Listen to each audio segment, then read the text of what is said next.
The Mendon-Honeoye Falls-Lima Sentinel welcomes you to this edition of the Mayors and Supervisors Weekly Update, brought to you by... Each week, our community makes history. Each week, you make history. And each week, there's only one source to turn to for the first take on history. You know what that is?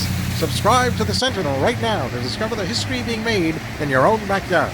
The Mendon-Honeoye Falls-Lima Sentinel. More than just your news, it's your history.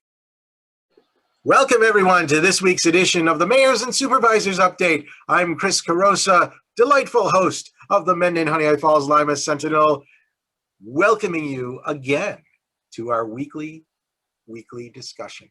Let's start off things with John Moffat, supervisor of the town of Mendon. How are we doing in Mendon, John? Hi, Chris. As always, thanks for having us. I did want to mention a couple of things today. At our last town board meeting, which was on February 8th, we did approve our comprehensive plan.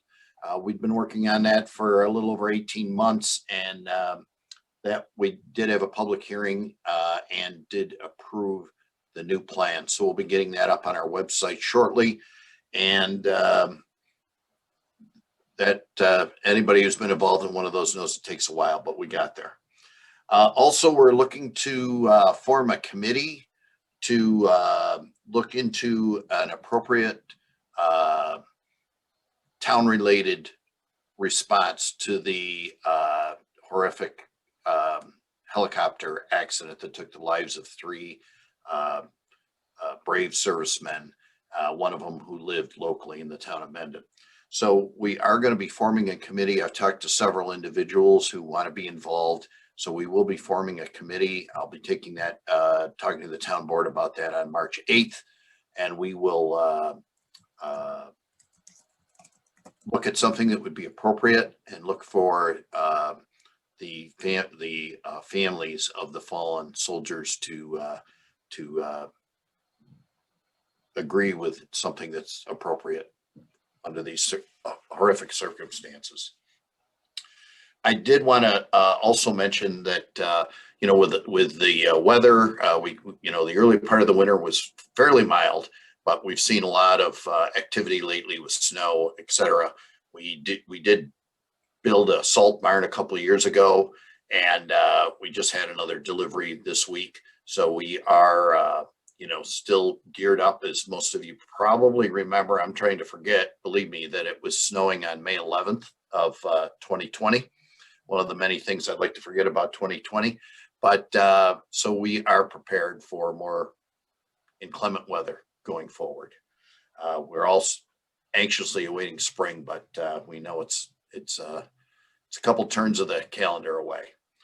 The other thing I would mention is this time of year, I think it's a question that we get once in a while is about mailboxes, and most mailboxes are located in the right of way, which is along the shoulder of the road, and they do get hit once in a while. It's not something that anybody's trying to damage any. A lot of times, to be honest with you, they're hit more by snow coming off the snow plow than the actual plow itself. So they do get damaged. Our first response is to go out and try and fix them. And if we can't fix them, we do have a policy in Mendon where we do either provide a generic mailbox in place of whatever is missing that is a fairly simplistic one, or we provide the resident with $35 towards a new mailbox. That last part about the replacing the mailbox or providing the $35 towards a replacement one is something that is not, that's not every community does that or needs to do that. That's just something that we do. And as I mentioned, we do try to avoid those situations, but quite often it's the snow that's the culprit coming off the blade of the snowplow or the wing that does damage the mailboxes. So that is one thing I did want to mention. A lot of people have questions about that, whose responsibility it is, that type of thing. So we will continue to, monitor the situation here with regarding, as I mentioned, the something appropriate response for the unfortunate accident that occurred with a helicopter, and we will proceed from there. So I'm sure you'll hear more from me about our response to that in upcoming weeks. Thanks for having me. Thank you, John. Mike, how are things in Lima? Things are wonderful in Lima, Chris. In the background, just as a first note, you will hear some pounding and some other things because the elevator construction continues. Drywall is going up, and whatever last little bits of doorway trimming and those things. Getting ready to start painting in the next week and finish off then all the door access parts of the elevator and the much needed telephone line. And once all the pieces are in place, we'll be able to have it operational.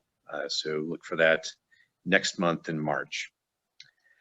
With all the things in the news regarding the nursing home deaths that are swirling around the governor's desk right now, the Livingston County CNR, the Center for Nursing and Rehabilitation in Mount Morris, when all this was kind of starting to be just a whisper in the wind, they actually shut down public access in February of last year.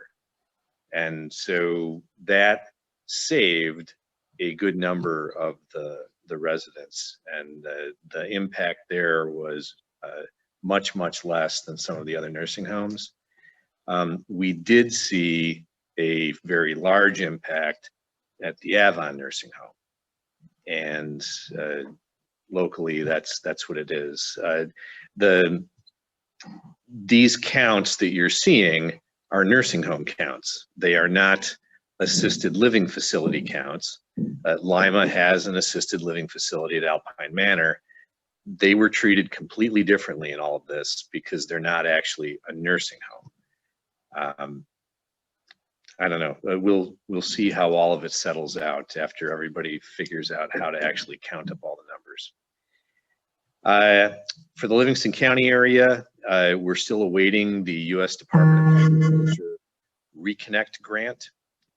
And with that, the plan is Livingston County is arranging to have fiber optic cable to every residence and business in the county. That is the entire end-to-end plan. We're simply waiting to hear back on the grant any day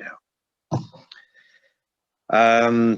There is a pathway being made for all the citizens in New York State to be able to grieve their assessments online. We have received all of the pieces here at Lima, and the town board is going to be considering this. It is by municipality to allow it or not, but we'll be considering the online access to grievance at our next meeting on March 2nd.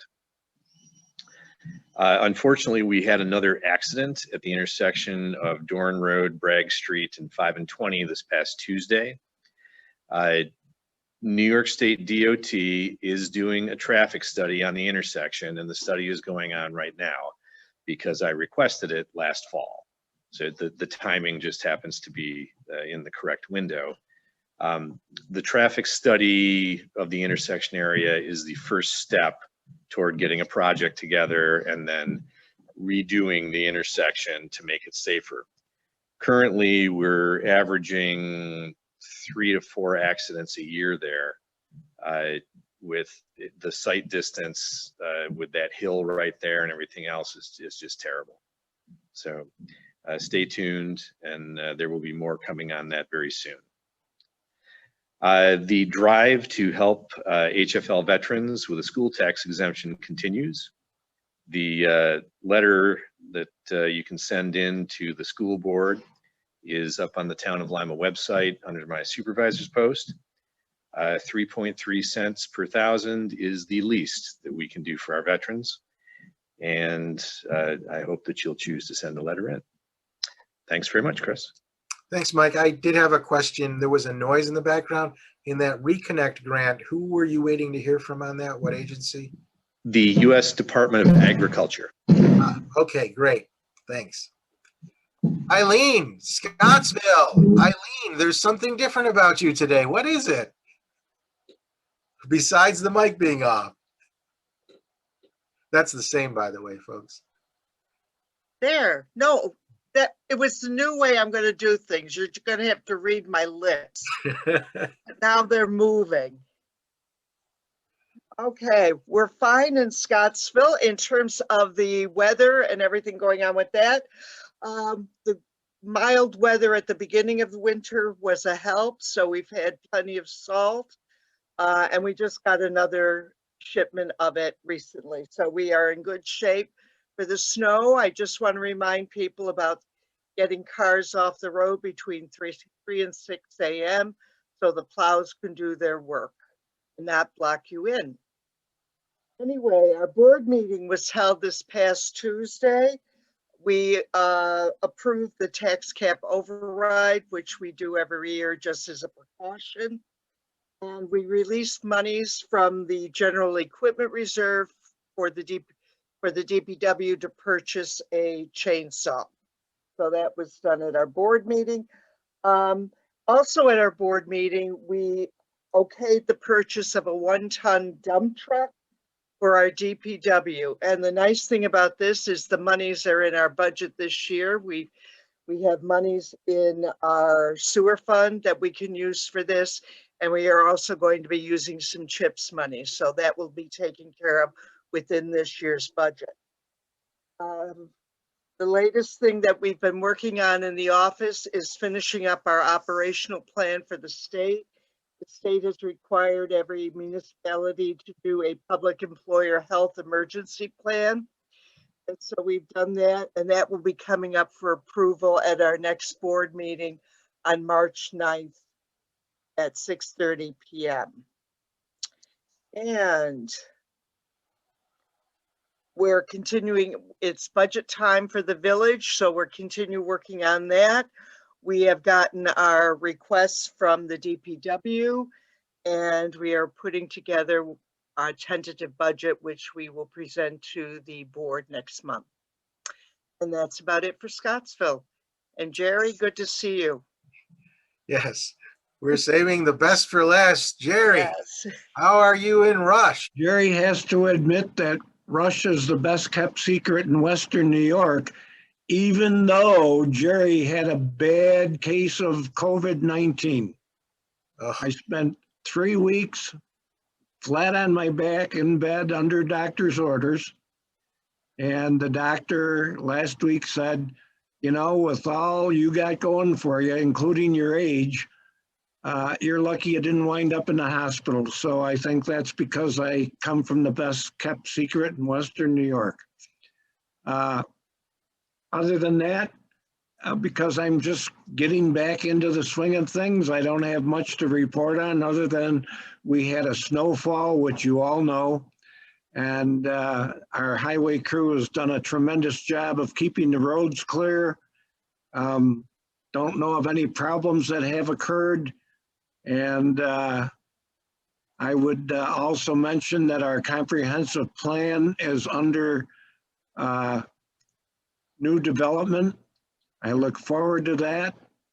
And I should also let you know that one of our local farmers has a proposal underway for a freight terminal at the intersection of 390 and Route 15 on the west side there. I think that that would be a good addition to the town of Rush and would add some revenue and some job opportunities. And I will close with saying, don't get COVID. well, we'll take that advice to heart, Jerry, and we're all very glad to see you back and in great condition and great spirits. Well, I'm in great spirits. I don't know if I'm in great condition. Well, you certainly look good. So, Thank you. Welcome back, Jerry. Thank you. all right. Anybody else have anything to add? Seeing none, I want to thank you all for participating in today's show, and we'll see you again next Sunday at 1 o'clock. Bye Thank bye. you. Hey, everyone.